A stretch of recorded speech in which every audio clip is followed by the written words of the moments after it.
let's introduce the batting master of the world, Sachin Tendulkar. Well, let's share a few stories, I reckon. Why don't we start right at the beginning?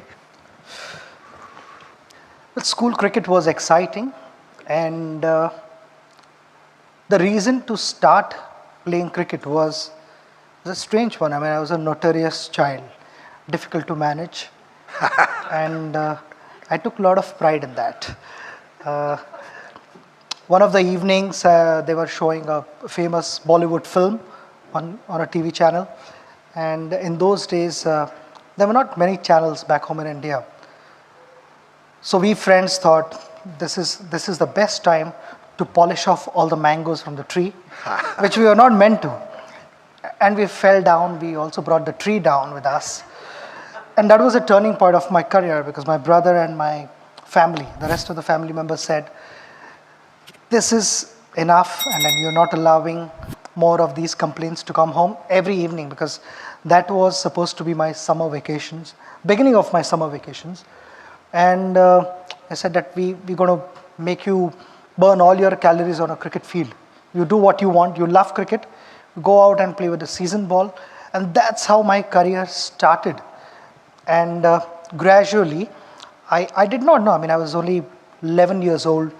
I did not know what were the big tournaments, but the dream was there in front of me. I wanted to play for India, because as a 10-year-old, I had seen Kapil Dev lift that beautiful trophy at Lord's, wow. 1983 World Cup.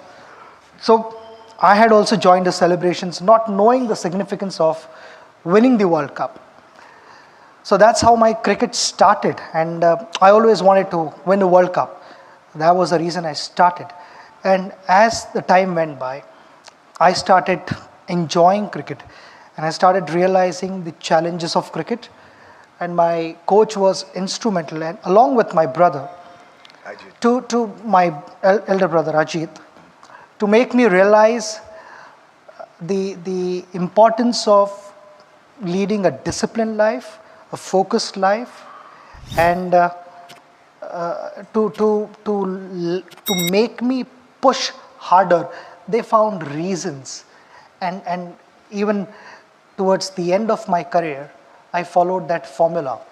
If I scored runs, let the rest of the world talk about it. I think about the next game. And that, right from my school days, became an unwritten formula, an unwritten law at home, that we don't talk about last game, we talk about next game. And however many runs I scored, I wanted to go out and score more than that. So if I didn't score, I would have a restless night. If I scored runs, I would still have a restless night, thinking that how am I going to score more? And that's how it all happened. I mean, I normally don't discuss numbers, but this is something that I must share with all of you. Towards the end of my school cricket career, I already started playing first class cricket.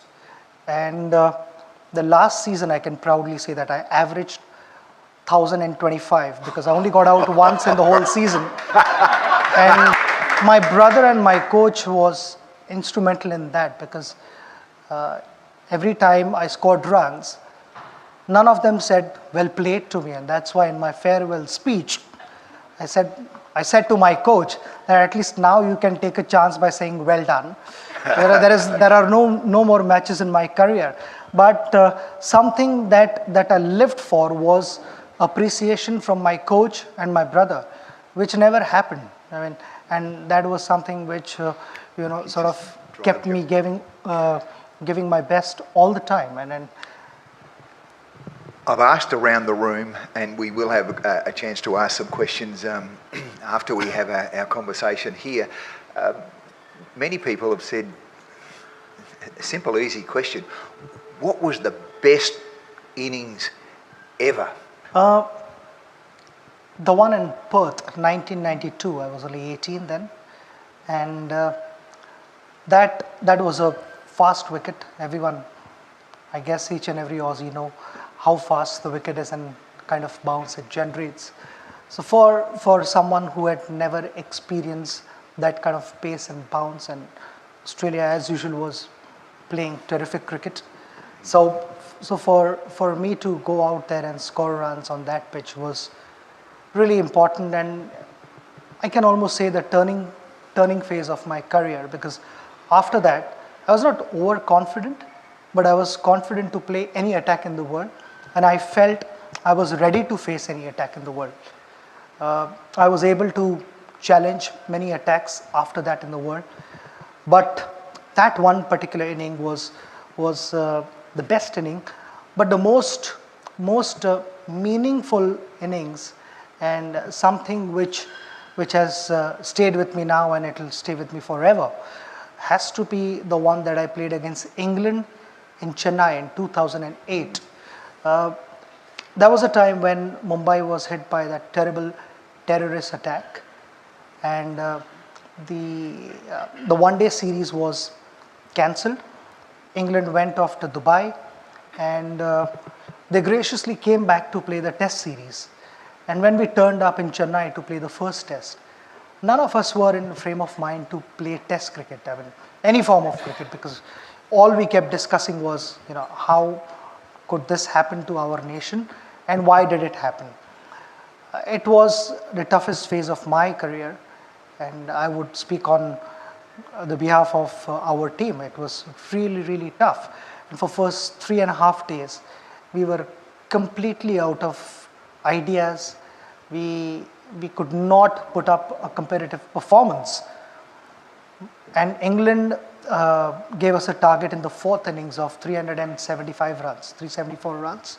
We were able to win that game.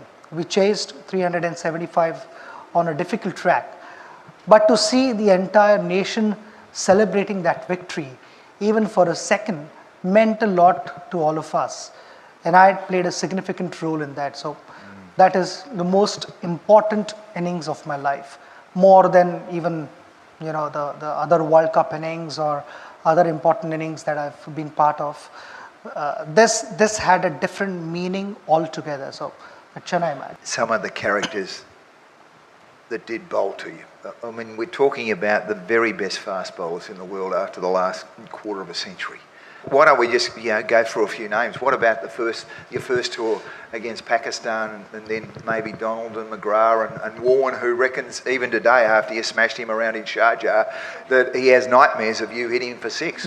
I mean, the first Test series was an important series because I was only 16 and I did not know at that time what I was facing against. I mean, you talk about Imran Khan, world-class bowler, Wasim Akram, amazing, right. Absolutely super, all-time, one of the greatest bowlers to have played.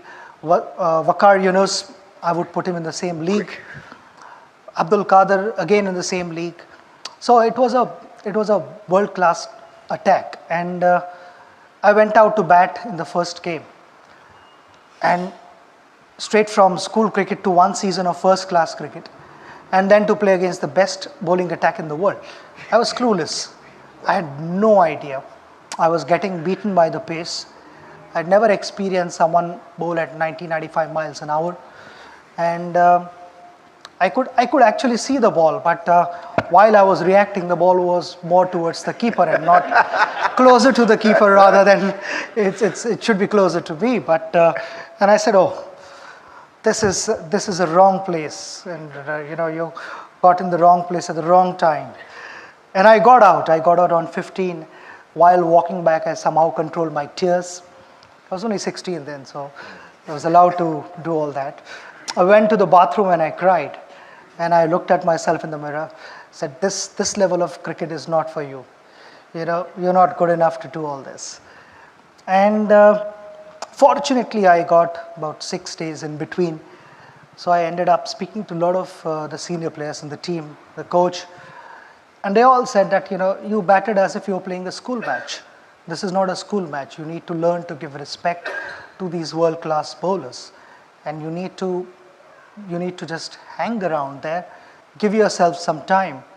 And in the next match, I went out. I was just hoping that I get picked for the next game, which I was. And the next game, I decided not to look at the scoreboard. I said, The only time I'm looking in the direction of the scoreboard is to look at the clock, because I had decided my target was that I'm going to bat for half an hour, not worrying about runs. And after half an hour, I got used to that pace, and I said, I can deal with this pace. It's not easy, but it's not impossible. And that changed my thinking. I scored 59 in that test match. And from there on, I never doubted my ability. But the first match, I thought it was my first and the last one. What about fear in that? You've been able to overcome a lot of pain during your career. In the same series, in the fourth test match, we were in a bad position. In the second innings, we were 34 for 4 wickets down, and with a day and a half to go. So I got hit on my nose when I was batting on 1. Later on, I realized that I had broken my nose. Everyone gathered, and then you know what happens when Pakistan team is around you. There are bound to be some comments, and Javed Miandad was a tricky customer, and he said, "You've broken your nose. You can't be batting here. You have to go to the hospital." Knowing that one batsman goes to the hospital, there again they start to dominate. Yeah. And the doctor came. I iced my nose and I put a bandage and I continued batting. But that was again, I scored 58 in that match, and I batted for 4 more hours after that, which sort of helped us draw the series, because Pakistan had the most wonderful attack in the world. They were expected to thrash us 4-0, and to draw the series was kind of a which I got to know through English guys. It was a moral victory for us. So I only learned that word towards the end of my career, but it means a lot. So it was kind of a moral victory for us, and we were able to draw, but I became fearless after that.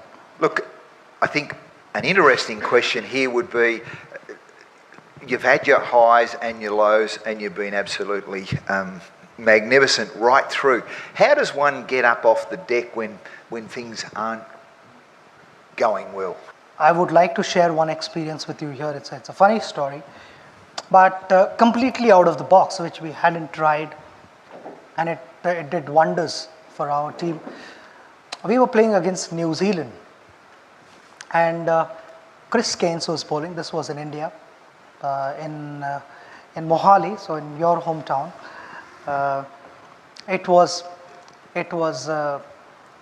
ball was reverse swinging, and Chris Gaines was virtually beating us 2-3 times an over. I was batting with Rahul Dravid, so the main batters were batting. We'd like to believe that we were the main batters. And we were getting beaten, and we were sort of clueless because we couldn't see the shine. Sometimes the surfaces are such that it becomes a little difficult to figure out which side is the shiny side and which is the rough side. I expect all you guys to know what reverse swing is. Reverse swing is wherever the shiny side is, the ball starts to go in that direction. Even if the bowler wants the ball to go in the opposite direction, it will not go because of the imbalance and the surface of the ball. So Chris had started doing that, and I met with Rahul in the middle of the wicket, in the middle of the over. I said, I've got an idea. And he said, do you want to share it now or after the over? I said, I'll share with you after the over, but it can work. So Rahul said, okay, tell me now, what is your idea? I said to Rahul, I am closer to the bowler, and when he's walking back on the run-up, I need to stand here. When he's walking back onto his run-up, I would be watching him closely, and I'd be watching the ball. Which side is the shiny side and which side is the rough side? So Rahul said, then what happens after that? I said, whichever side is the shiny side, I will hold the bat in that hand. If he's going to bowl an outswinger, the bat is going to be in my left hand. If he's bowling in swinger, the bat is in my right hand at the non-striker's end. So that's the only time in my career when the batsman is ready to face the ball. He's not watching the bowler, he's watching the bat in my hand. So he's very good. So Rahul is watching me, and suddenly you see a couple of cover drives being hit for boundaries, and on drives passing piercing mid-wicket and mid-on, and Chris is like wondering, I mean, these guys were getting beaten a couple of times every over, and suddenly I'm giving away a couple of boundaries. There's definitely something wrong.